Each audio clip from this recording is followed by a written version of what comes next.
Alright, Car Audio Nation. Today we have a Hifonics Atlas in the shop. We're gonna kind of do a repair and a tear down. This is a Series 11. I think it's before Maxsonics bottom out. I think when it was still Hifonics. So this is probably going to be a pretty substantial inside. It's not going to be super cheapened up like a Maxsonics Hifonics. It rhymes. Maxsonics Hifonics. So, if you hear some funny snorting in the background, that's my bulldog. She's always sleeps like 2 feet away from me. So, we're gonna go ahead and start the tear down and get a look inside.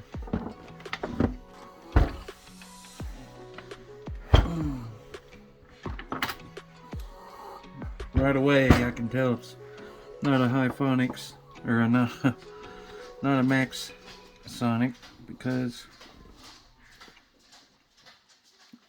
it has Allen screws in the bottom. Phillips.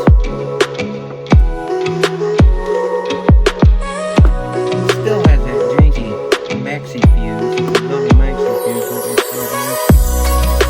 It's a big amp, it's only got a 4-gauge input. Yep, it says Hifonics USA. I'm not sure when Hifonics last series was.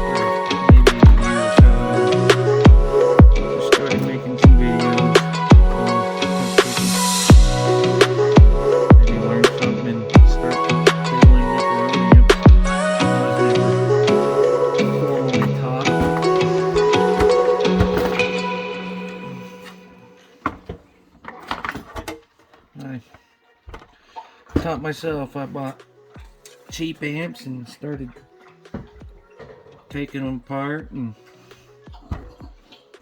seeing what was wrong with them. This one has a huge transformer. We can see right away it's got some caps that are blown to pieces. Internal fan, Class AB. This right here would be the power supply daughter card, the pulse width modulation control. I'd be willing to say that those are drive transistors. This daughter card's probably to buffer the signal. We have right here, I don't know if you can see it on camera or not. I have a crappy camera set up. Yep, you can see it. Those caps are for input filtering. So you get power coming in, input filtering, goes into the transformer through the transistors. This gives them a square wave signal. They turn it on and off really fast, usually around 300 or 30 megahertz.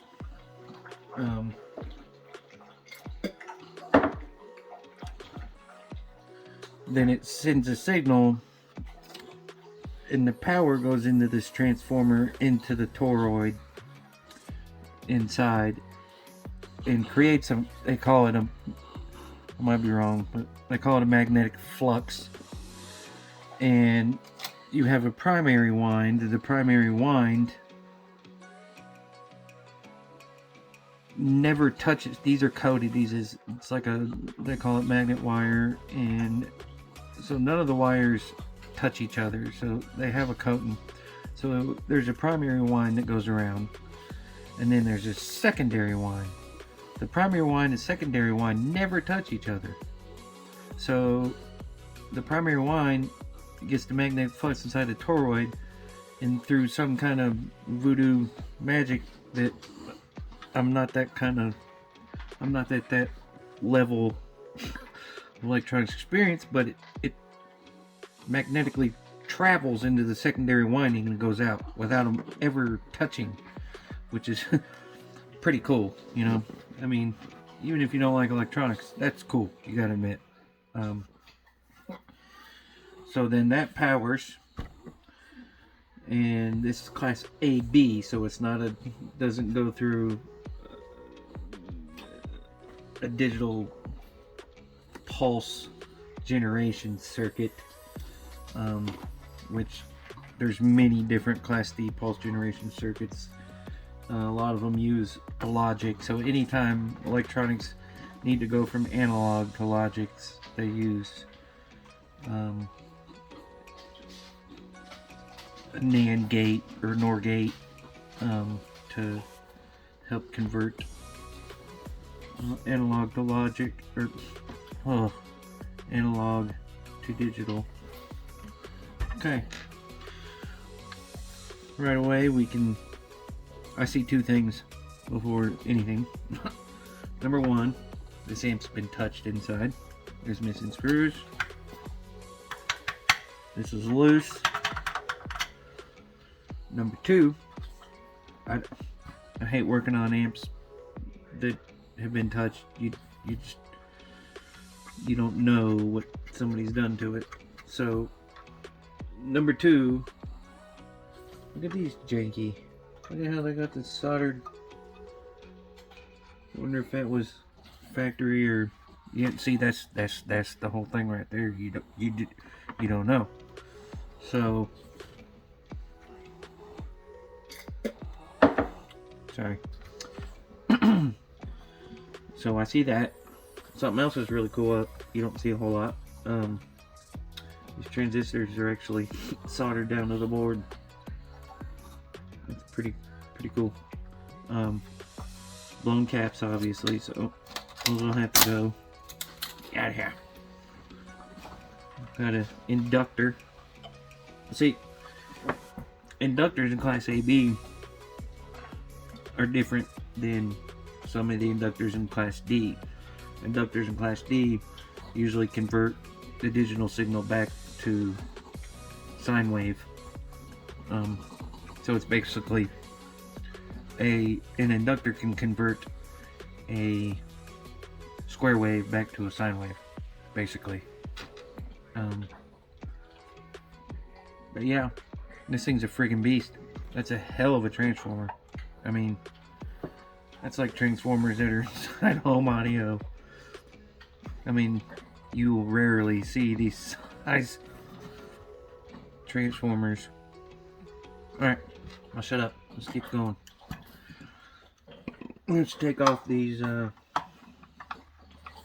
transistor binders and see what kind of transistors we got going on here. Most likely we'll have some sort of high amp MOSFET on the power supply and probably a high voltage BJT, which is a bijunction transistor on the output. See, class D amps often use MOSFETs on the power supply and output. Class AB uses MOSFETs on the power supply. Look at that, that was just a cover, a pretty cover. Class AB uses BJTs on the outputs instead of MOSFETs usually.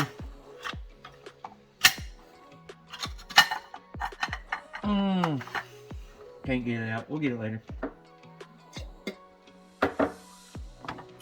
Never said I wasn't the clumsiest guy in the world. Okay. As you can see my bench. I don't know if you can see my bench too well. a little bit over here. That's my Yihua solder station. I would like to thank Yihua. I think that's how you say it. They're actually... Look, there's a spider in there. And a spider nest. That's cool. I can tell this amp's been put up for a while. I see a blown fat on the power supply already.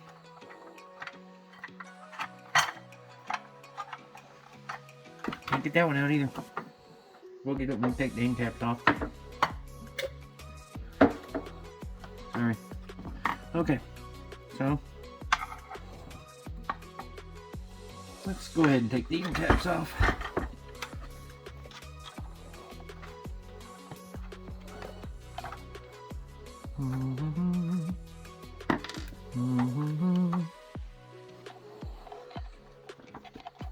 I really appreciate you guys stopping in, watching my videos. I'm trying to get something going here, so you know, I'm just a little guy on here.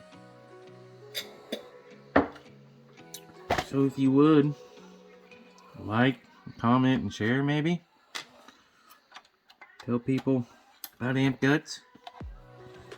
I do repair amps for a living. If you would like an amp worked on or repaired,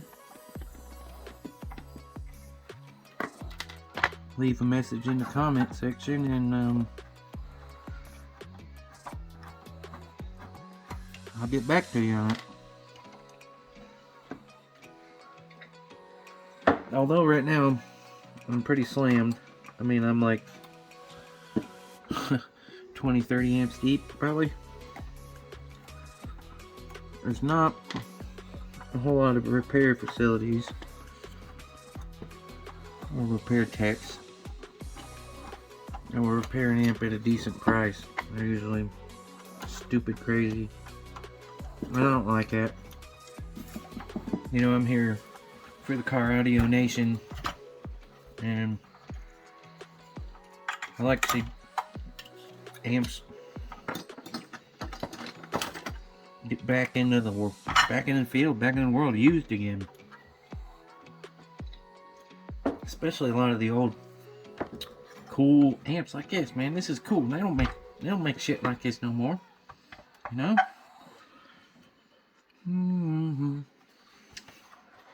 This one.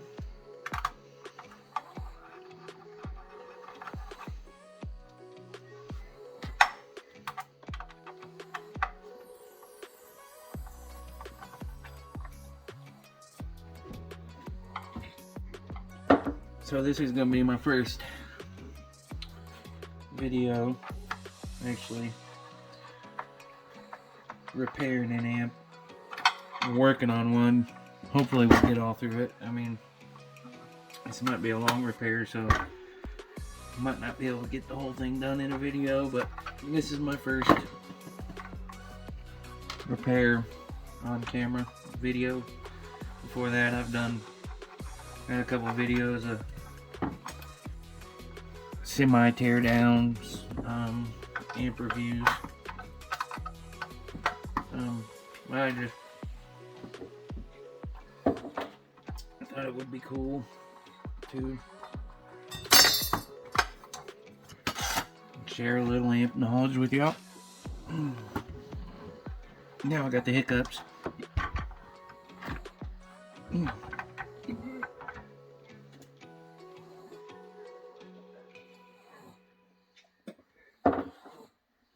Okay. This is part of the preamp circuit. Go ahead and unplug these.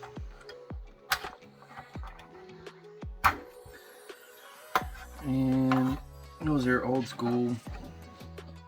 They're probably 4558 op amps.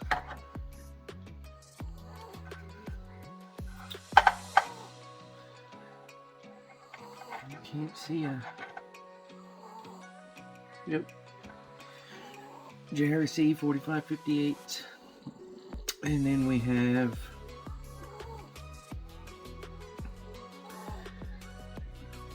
an odd chip I've never seen before. Now I've seen a lot. It's an SSM 2122. Okay. So over here in the preamp, we have our potentiometers and more op amps. Those are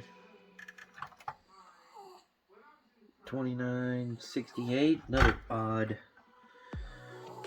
This whole amp is pretty odd. So I thought it would make a cool video. It's different. Nobody wants to watch the cookie cutter stuff.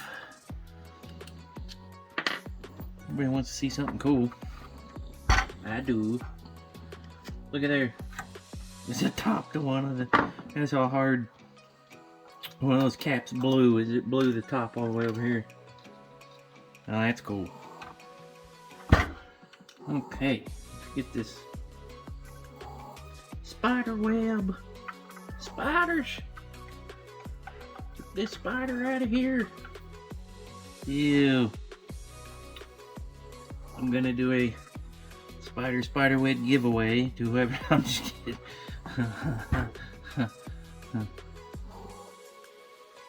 Give it away to the trash. Alright. Okay, so we need a Phillips now to take off the MOSFET binders.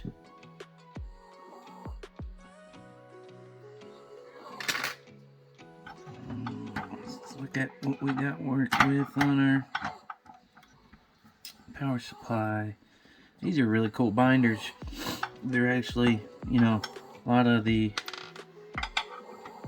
MOSFET binders now are just little janky metal clips or little metal bars on top. But these are actually dual purpose. As soon as I get one off, we'll take a look.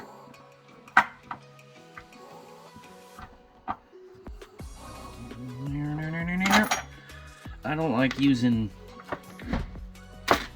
drills for screws because aluminum strips really easy. Let's cover out of here now. This freaking thing's long. Look how long it is compared to my pad. It's like hanging off the ends.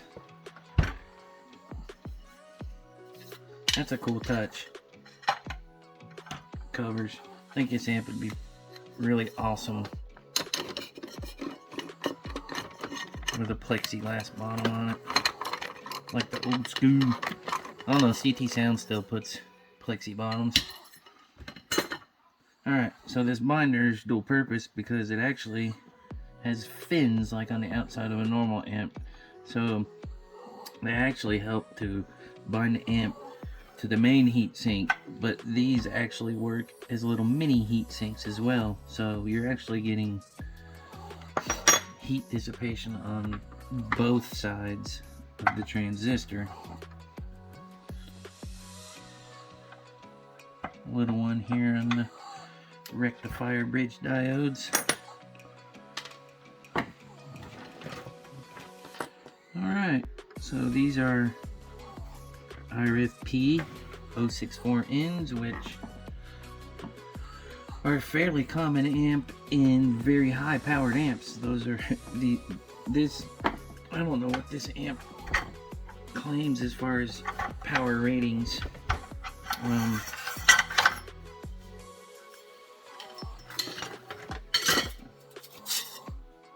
It doesn't even say, it's just Atlas. I'm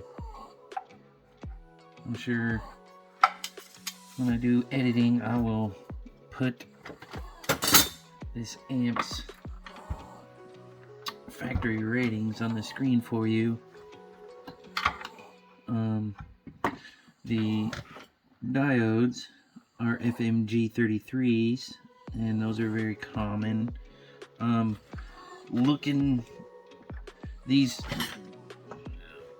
064Ns, RFP 064Ns are very high amp, and they're in the TO242.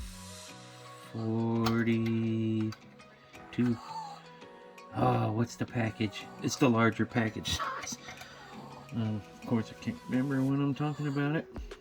You know, the normal size like these, that's a TO220 package. When they say package, they're talking about the size of the transistor. So, if you're gonna start working on them yourself, it's probably good to learn package sizes so you don't order a MOSFET that's the wrong package size. Yep, right there. There's a blown look at it. It's probably gonna fall. Yeah, it's just breaking apart. The good thing is it looks like it went out. Didn't burn the board badly. I've seen these 064Ns burn holes in the boards. So whoever had this, you know, it's odd. I wonder what took it down. I wonder if a cat blew, or I wonder if the inductor broke loose, which made a cat blow, which made the output section go down, which took down the power supply. Anytime you're working on one, it's best to detective kind of what took it down, because you'll have a much easier time fixing it, and in a much easier time replacing parts, because you'll know, like, this did this and this did this, and you can see the path in which the short. It's like usually when an output section goes down, like if you output transistor shorts, when they blow, they short inside, because usually they're open, so it's an open switch circuit. So when it goes down, then the power supply is like just starts sending all the power it can, and then, you know, just goes up to all the amps it can push out, and then boom, takes down your power supply. Usually it's not like this. Is probably a TO494. I mean, yep, or KIA, same thing. TO494. Usually I've rarely seen them go down to take down a power supply, and hopefully our output section is okay on this one. Hopefully just either the inductor snapped, the capacitor blowing up took it down, so maybe something happened here, and then boom, it started sending all the power, and that 064N went kaput.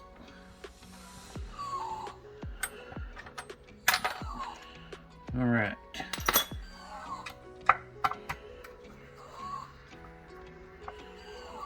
Another set of rectifier diodes.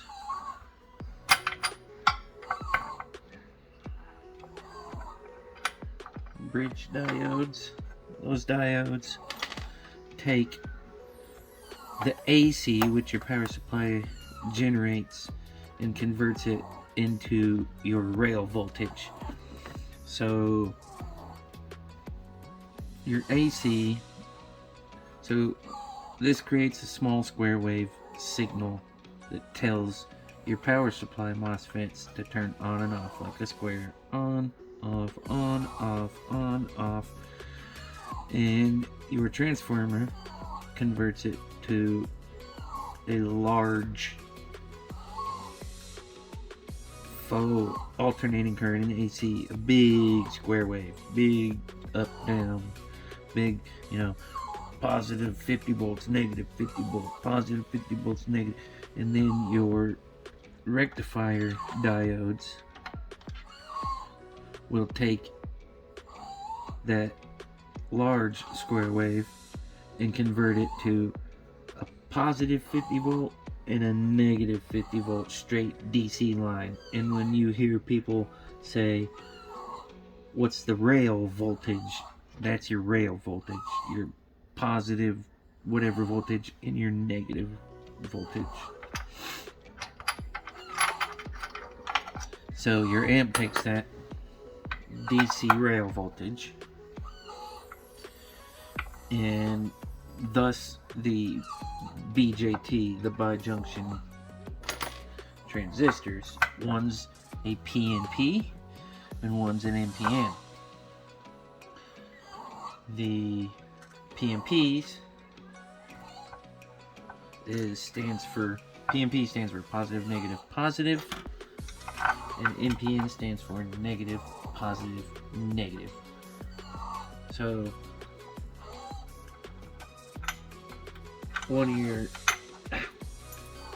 your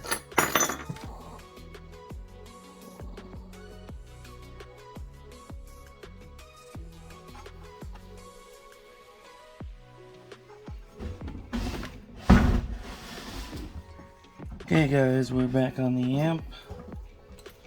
I'm gonna go ahead and pull this out of the case.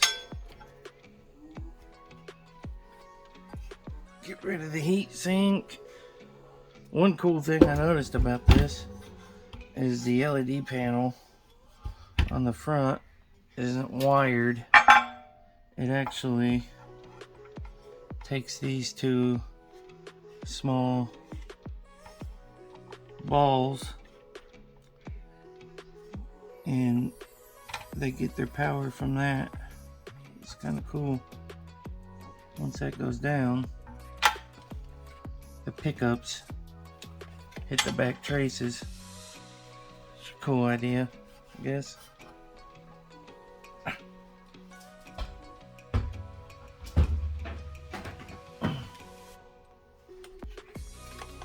Okay. So, the first thing I'm gonna do, I'm not a professional or anything,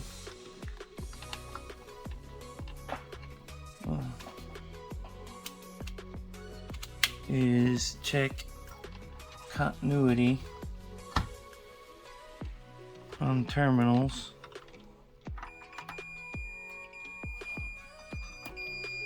And we're at 27 ohms, which means we've got shorted transistors on the power supply, which is obvious because this one's dead as can be. That's 28 ohms, that's where it's at.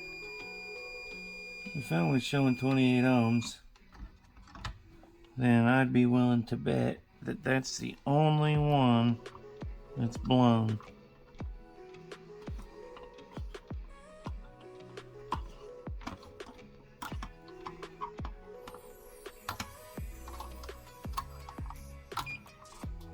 Yeah, that's the only blown one. Look, the leg fell off.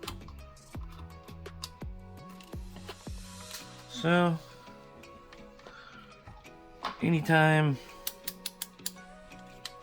I get a blown power transistor, I go ahead and I pull all of them, and then we're gonna check our drive wave and make sure we have good drive before we try powering anything back up or putting any power transistors back in. That's the safest way to do it, especially these 064Ns. Those are expensive FETs. $3-4 a piece. They're not cheap. I've got them for as cheap as like $2 a piece, so still semi-expensive FETs. These output transistors are a little different. They almost look like the what are they?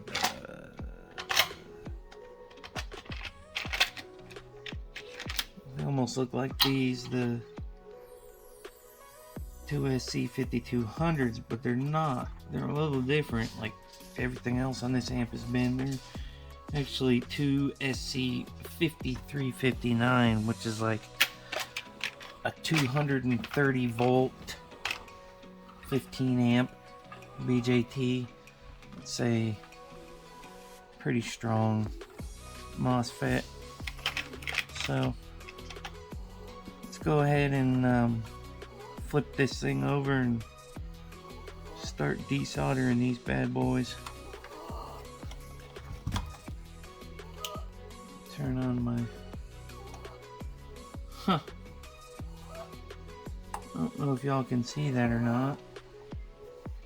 Looks like the screws on the fan, they put like a little rubber cap or something, maybe so they don't,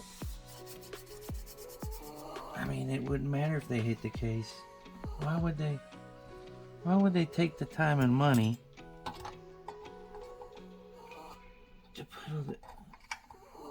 What is that? I think it is a little screw cap. No, that's what's holding the fan. Look at that. It's like a little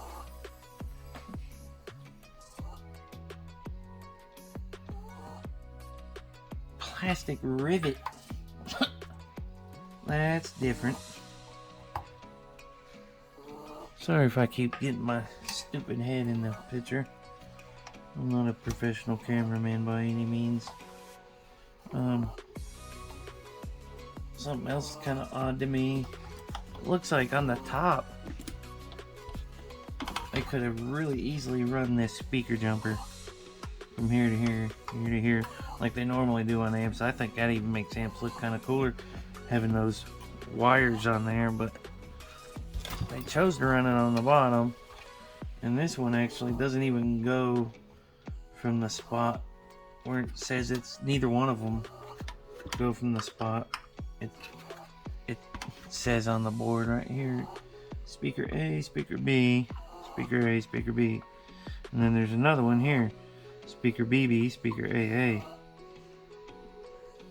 and then two more here. That's really odd, because on the bottom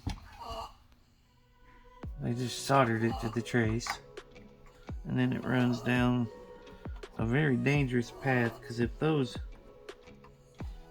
like a sharp leg right there, anywhere along here, and breaks that sheathing, this thing's gonna go boom. But they ran it all the way down and then 90'd. Just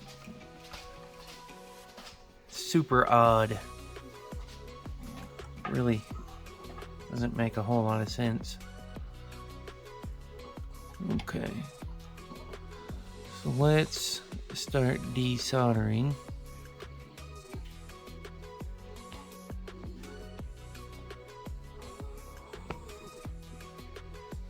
Try to get a little bit closer in here.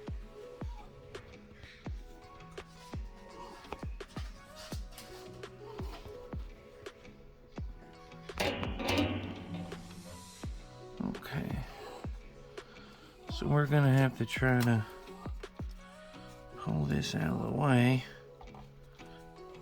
I've got it stuck with black CA glue.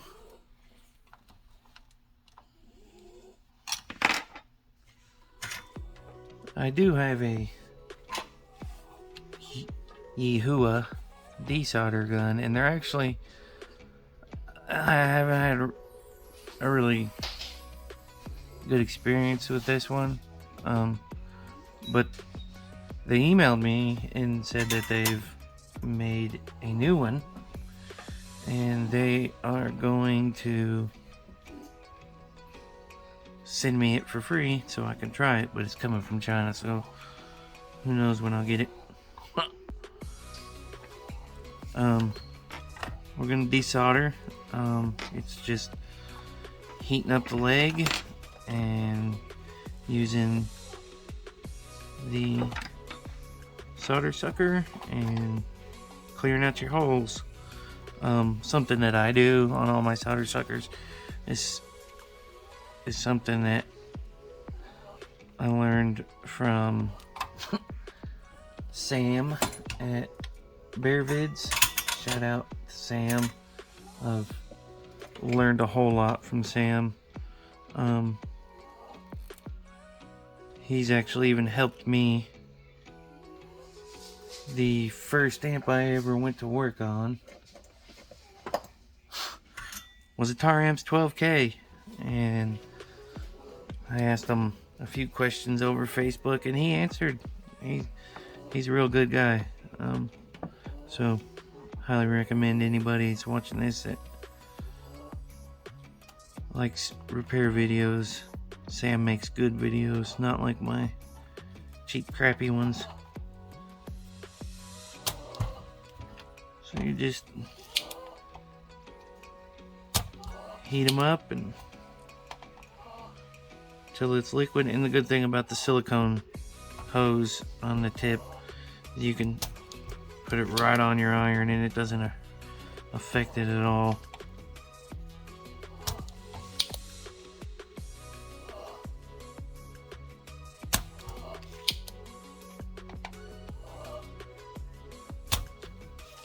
I really enjoy this. And then once you get it with the holes cleared out good, just give it a wiggle. Be patient with it. Don't try to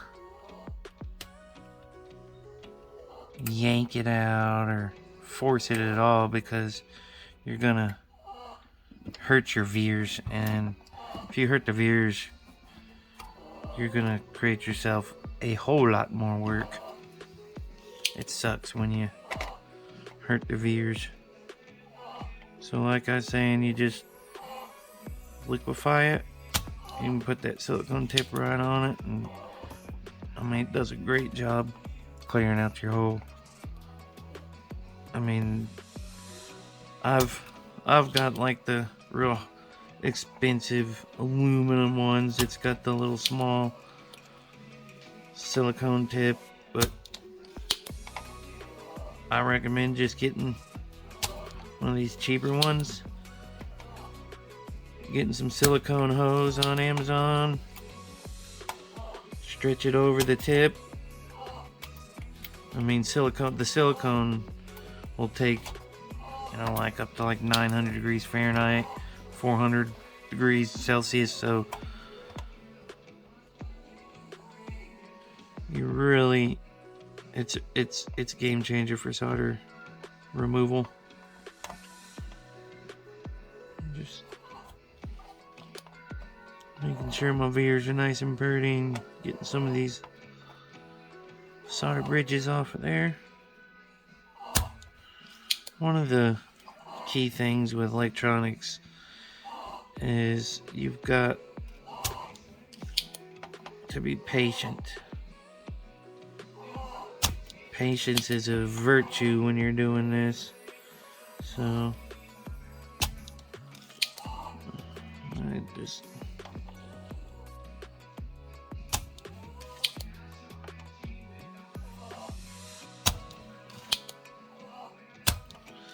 and sometimes when you've got a stubborn one, then you can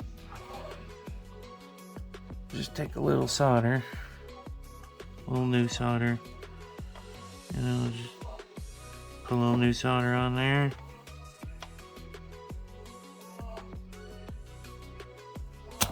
Bam.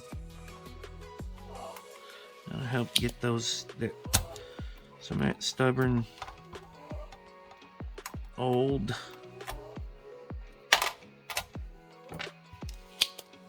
solder out of there. I really believe that this amp has been worked on before. I see a lot of signs.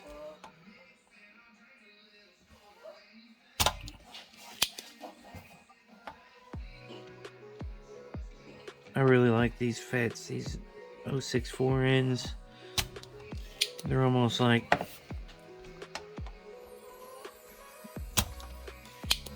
the TO22, the TO220 package that I like. The, you know, the 3205. It's almost like the duct tape MOSFET. You can, I mean, I've put them in hundreds of amps. They're very reliable, strong, high amp MOSFET that they semi easy to drive. You know, it's, but these 064Ns for the larger package size, they're like 3205. They're just super reliable, working many amps. The Fosgate T series, like the T1500s, T1000s, T2500s, they use the 064Ns too. So if I use them in a high quality amp like that, then you know they're pretty good. I got a stubborn veer here. It's on the there's a large, right here especially in the corner, there's a large ground plane.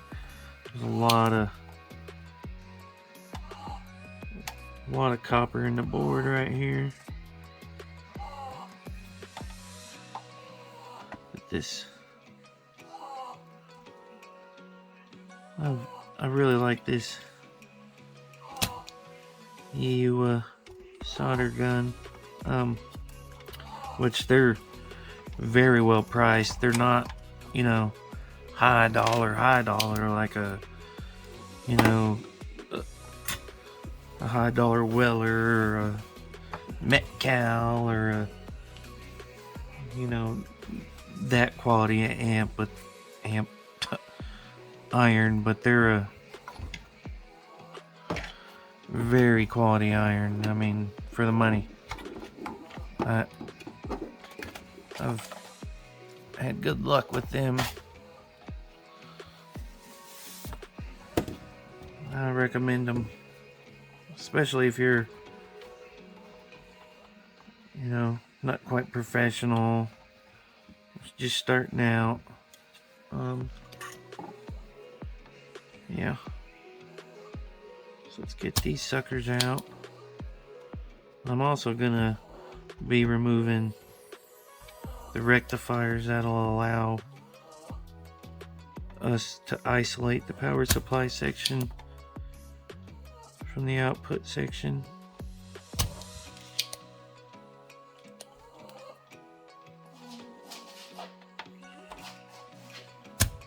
Sorry if y'all hear my dog snoring behind me.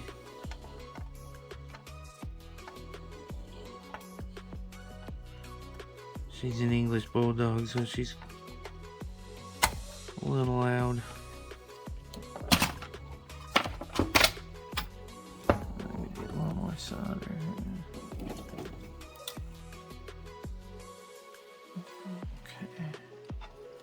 I don't understand what this one's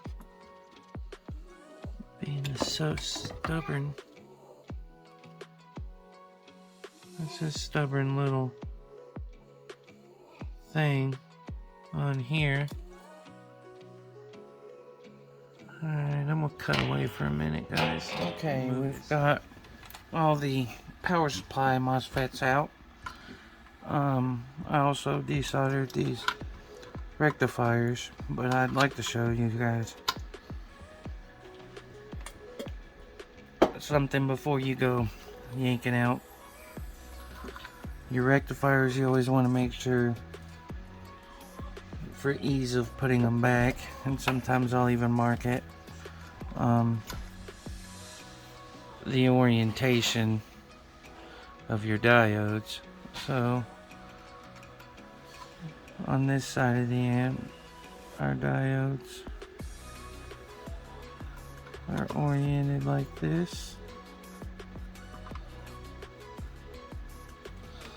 and on this side they are the opposite. So the symbol would be like that. And if you pull them out accidentally, always know that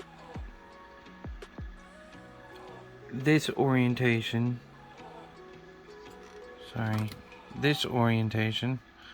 is for your positive rail voltage typically, and typically that's the rectifier for your negative voltage.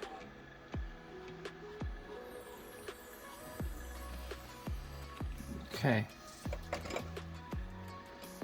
so now we can check out, make sure that all our gate resistors look good. The only one I noticed that looked a little shady was the one that had the one blown MOSFET on. And it looks a little brown, so that means we should probably change it.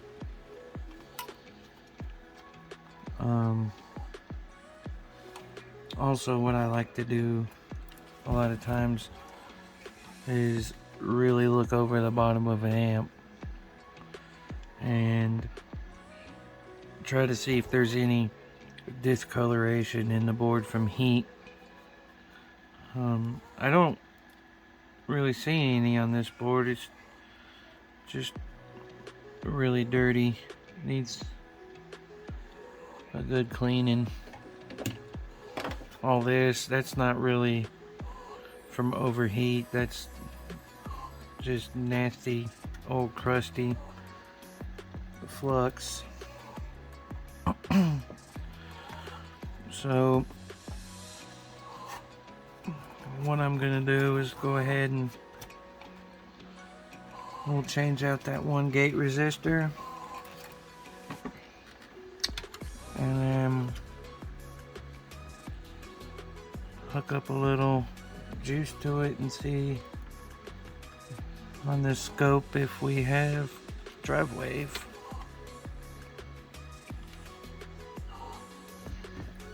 So let's get a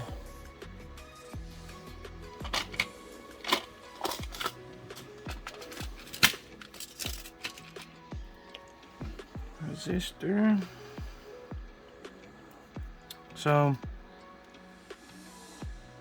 you guys might be thinking that, hey, that resistor's a lot bigger than the one that you've got in the amp, and that's okay. You can always put a higher wattage resistor in. You just can't put an under wattage resistor in. I mean, I could put a 5 watt 47 ohm in there and it wouldn't matter. So, and usually on the gate resistors, they don't take a whole lot of power. And these stupid speaker leads in our way again. I think I'm gonna just keep it right there in the middle.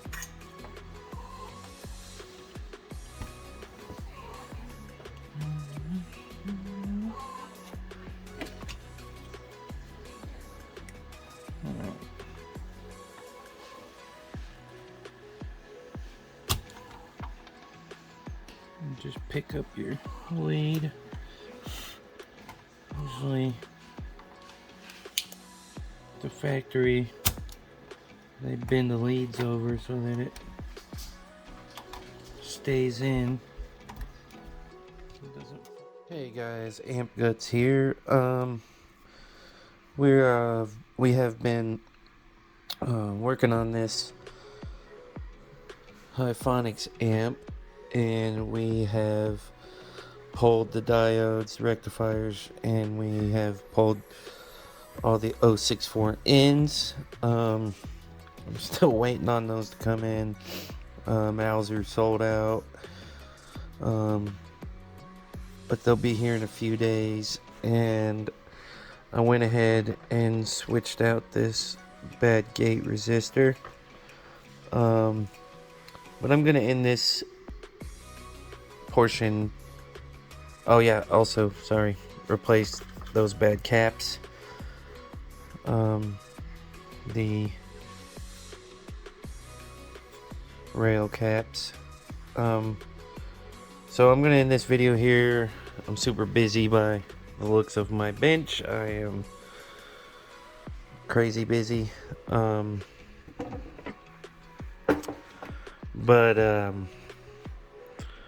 the next video we will learn how to check our gate, drain, and sources, make sure we have good drive, get our power supply 064 ends put back in, and then we hopefully will have rail voltage, and we will go ahead and go over and check the output section. But for now, I'm gonna go ahead and post this video, so it's already getting pretty long. But until then, guys, I really appreciate you guys watching. I'm trying hard to get this channel going and sharing a little knowledge. You know, it's something that anybody can do, and they learn how to repair amps and learn electronics. Like I said, you know, I'm self-taught, so, and I'm not the smartest guy in the world, so I know you can do it too. But until then, guys, thanks for watching. I really appreciate it if you would subscribe and share. Like I said, you know, it's hard work getting these videos out. But yeah, to the Car Audio Nation, thanks guys. Amp Guts out.